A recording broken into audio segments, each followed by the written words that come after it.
Ndërkohë në burgun e Durrësit janë kapur 12 aparate celulare, të cilat dyshohen se janë përdorur nga të paraburgosurit në qelitë e burgut të Durrësit dhe tashmë janë dërguar për ekspertim për të parë se kush i ka përdorur dhe se kujt i përkasin konkretisht. Ndërkohë duhet të theksojmë se në burgun e Durrësit janë duke qëndruar ish ministri i shëndetësisë Ilir Beqa, ish deputeti Jurgjës Qyrbja, Alqi Bllako, po ndërkohë edhe kryebashkiaku i Tiranës Erion Veliaj. Ju si e lexoni gjithë këtë ngjarje që ka ndodhur, duke qenë se deri pak muaj më parë kishte informacione që mund të përdoreshin brenda qelisë, po themi aparatet celular. Tani pyetja juaj është shumë e vend, po kërkohet të bëjmë edhe një si tip diskutimi dhe debat. Tani të lutem, partia kontrollot ka pjesëtarët e partisë që i kanë në burg, apo partia po vendos ligjin brenda burgut ku janë pjesëtarët e vetë ish partisë? Tani Nuk e kuptoj. pati dyshime që dhe ministri i drejtësisë kishte vendosur çimka në qelin Erion Veliaj. Ja. S'bën këto gjëra kur. Partia komuniste të bëj këto gjëra? Jo. Vetëm Enveri bën të këto gjëra. S'ka mundësi, është e pamundur. Besoj se, më fal, pyetja është pak problematike, nuk ka thelbin e vet. Zoti Rama ka marrë informacion që janë fut telefona, çfarë i ka thënë ministrit, i ka shkarkuar po jo? Nuk e di. Shumë problem kjo gjë, nuk e kuptoj.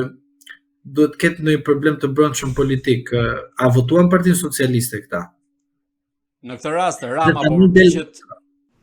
rast Rama po përpiqet i kontrolloj ish bashkëpunëtorët e tij dhe ish deputetët e tij, ish ministrat e tij, po në këtë rast dhe Erion Veliajn duke u sekuestruar në këtë mënyrë edhe aparatet celular, apo duke vendosur qoftë edhe përgjues në qeli siç ka pasur dyshime më parë. Të jesh në burg edhe të vendosin ato aparatura për të përgjuar, në burg përgjohesh në mënyrë të menjëhershme, nuk ka nevojë të vendosin aparatura.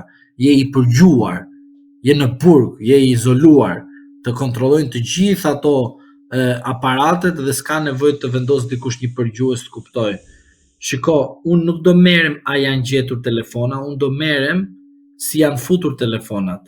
Pa një urdhër nga lart, më nalt, nuk mund të ndodhë. Pra do të thotë, ato janë futur nga më nalt, janë bërë zgjedhjet dhe tani kanë ardhur nga poshtë dhe po zbatojnë ligjin.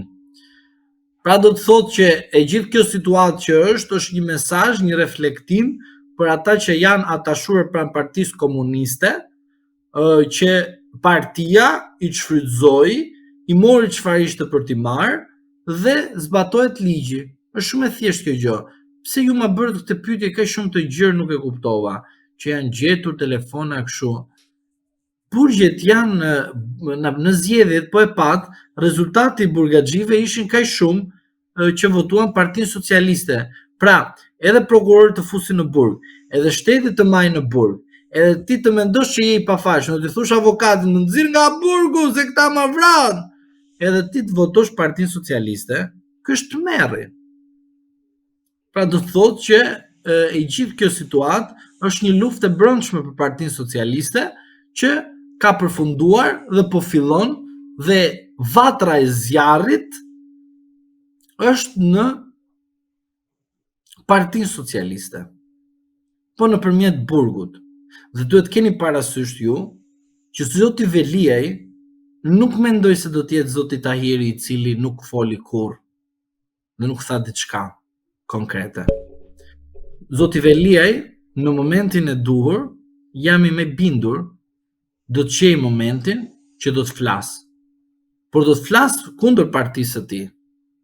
Se zoti Veliaj bërë një gabim dhe nuk bërë një aleancë politike me zotin Berisha dhe mandati i 4 i zotit Rama e ka bërë vulnerabël zotin Veliaj, i cili nuk ka më pjesë në Partinë Socialiste, po ka thjesht vetëm punë me drejtsinë shqiptare të reformuar nga partia e tij. Se puna e Partisë së Punës. ishe me partin, shoku i partisë. Ishe kundër partisë, armiku i popullit. Kështu është edhe Partia Socialiste sot. Por, keni kujdes dhe parasysh diçka në të njëjtën kohë. Partia Socialiste nuk godet ata të cilët janë kundër saj publikisht në kuptimin politik të fjalës. Partia Socialiste godet ata të cilët i ka shfrytzuar politikisht gjatë kohës së mandatit të vet. Dhe i përdor ata, siç rasti Beqaj, Bllako, Veliaj, Tahiri, Dako, të gjithë këta, pse i mban peng në procedim penal. Pra, rasti zotit Tahiri, i cili po hetohet për pasurinë e tij, çfarë është? Është peng. Pse? Se në rast se ai të dalë në televizor, do t'i thotë Spaku, hajde pak këtu na thuaj edhe 2-3 informacione që duam ne. Pa ish mesazh. E pat ju kur zoti Tom Doshi vuri kandidaturën e tij?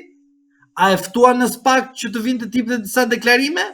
Pse e ftuan në SPAK organi i partisë? Që të thoshte jep dorëheqjen, se dha ai dorëheqjen, po s'kishin nga ta kapshin. U bën zgjedhjet. Pse nuk e thirrën më? Dhe ta thrasin, mund ta thrasin edhe të proceduar, ku i dihet. Pse? Se organi i partisë që është SPAK-u, kështu procedon. Ata nuk e kanë kuptuar, ata kanë menduar që ne po bëjmë drejtësinë. Ore që korupcion ekziston në këtë vend ekziston, por politika e tillë penale që bën SPAK-u duke vendos njerëz në kuadrin e procedimit dhe arrestimit futjes brenda në fazën hetimore është i gabuar dhe është i mirë menduar nga partia në pushtet. Pra Partia Socialiste godet njerëzit e vet.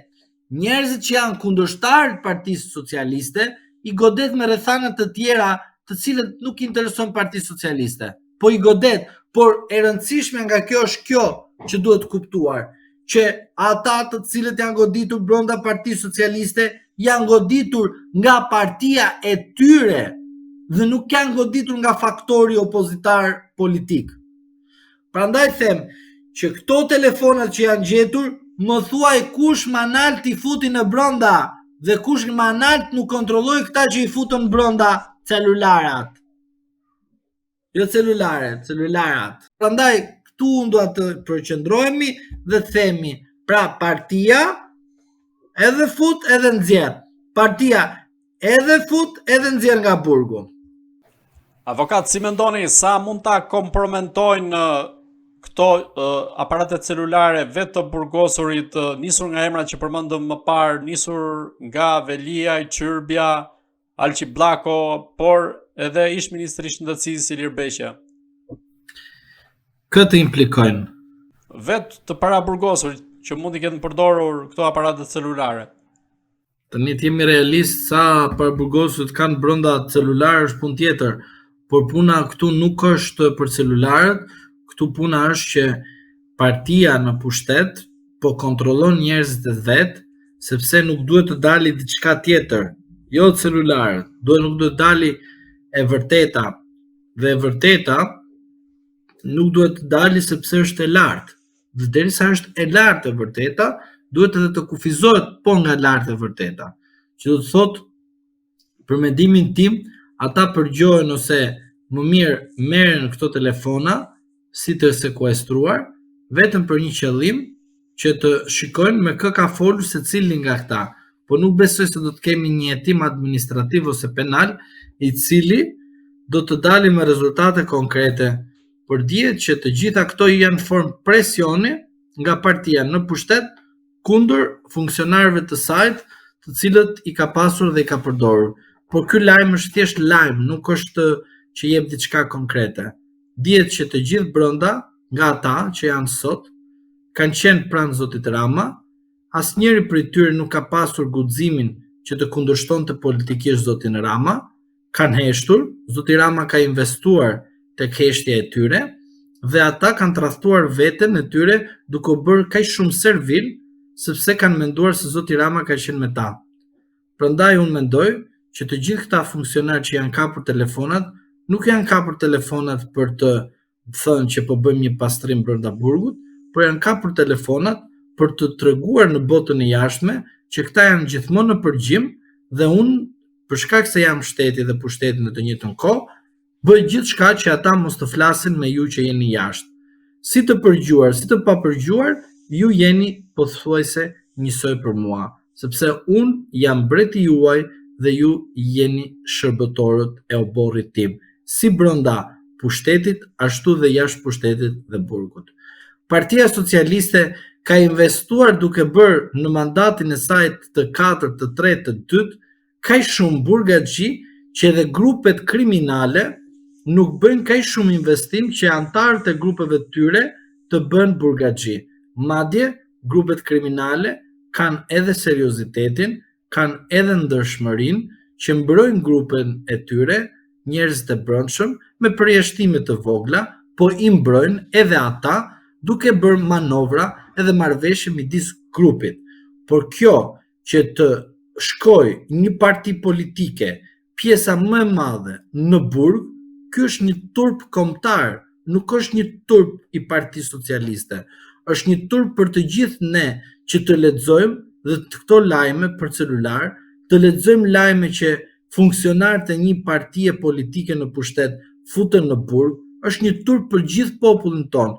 Ne duhet të reflektojmë këto gjëra që bëhen në Shqipëri në 2025 dhe shkojmë në 2027, në 2030 në Bashkimin Evropian, unë nuk jam i bindur që të ndodhi kjo gjë. Prandaj ajo që unë them është kjo, që këto kontrolle janë mesazhe politike brenda Partisë Socialiste.